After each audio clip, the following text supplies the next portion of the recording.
Today, we will hear from some members of the community who have been instrumental in helping our residents transition. Good evening. My name is Morris Hall. They call me Butch. I was born in South Carolina, but I've been here practically all my life since I was 2 years old. And I'm 73 years old. I came home in 1995, November of 1995, 3 days before Thanksgiving. I was 50 years old.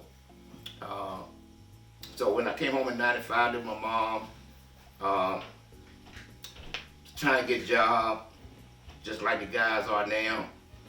Doors being closed in your face. You know, you really want to get a job because you know you need a job to be able to survive, to be able to move to the next level. And at 50 years old, you want your own place. You want your car, transportation, you know. So I ended up getting a job, but it didn't last.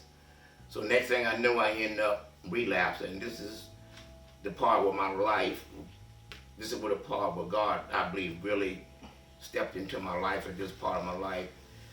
Because people who know about jail know that 3 dirty units, you've been violated. Right? I had 20. I had 20 dirty units. I had a parole officer who told me, Mr. Hall, we don't need to send you back to jail. You need help. You know, jail's not going to help. You need a program. God allowed me to get into a methadone program. I got into a methadone program down on Annabelle. I in that program for 11 months. But I ended up getting a new parole officer. And she saw the 20 dirty units that I had. The first thing she said to me, I don't know why you're still on the street. You know, and she said, we need to see a parole board.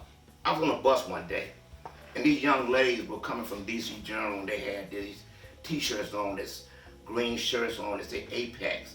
They had started this program to help people that were on the methadone program to work, to get jobs.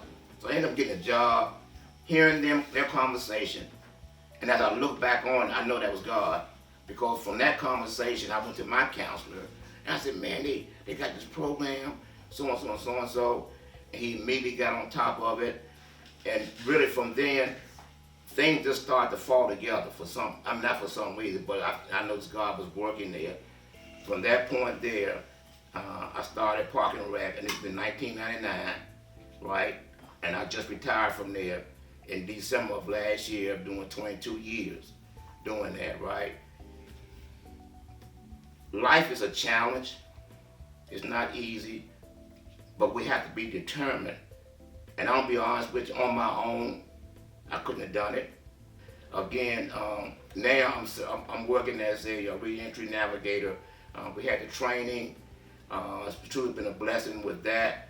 Dr. Garrett, like I said, Pastor Bob Force, other ones. You got a lot of people on board now. Miss Denny, I thanked her for this opportunity to be able to work with her and with the guys in this transitional house. My name is William A. Marshall. I'm 85 years old. I'm a re-entry navigator for the Denny House. They have an excellent program here for the returned citizens. They have a job fair that help them for their employment.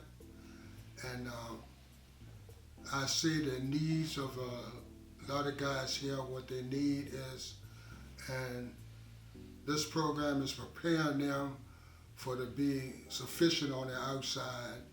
The guys that's coming out of prison, it's a great fit for them to be here at the Cornerstone House because they have all the facilities here to really help them to achieve in life and to be successful when they leave.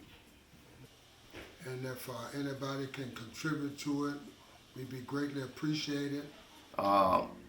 This is an excellent program to really allow these guys to move forward in, but we can't forget about the guys that's coming behind them.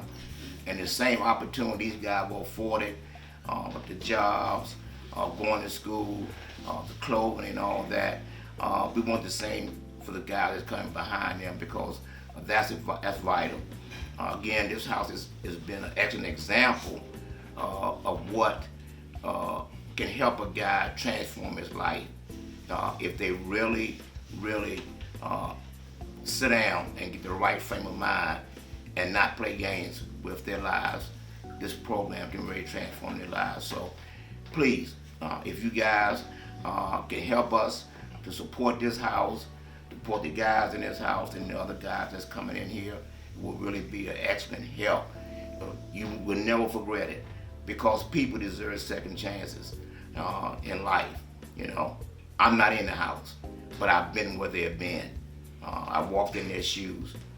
So again, please help us if you can. Support this program, support Ms. Denny, that we may continue to have a service that we have here for these guys. Community members with similar stories like Mr. Hall and compassionate hearts like Mr. Bill are what help keep our residents on track to living fruitful lives after incarceration. There are ways you could contribute too. Some were shared today, and over the next few weeks you will hear others. Please stay tuned to learn about how you can help make a difference in the life of a returning citizen.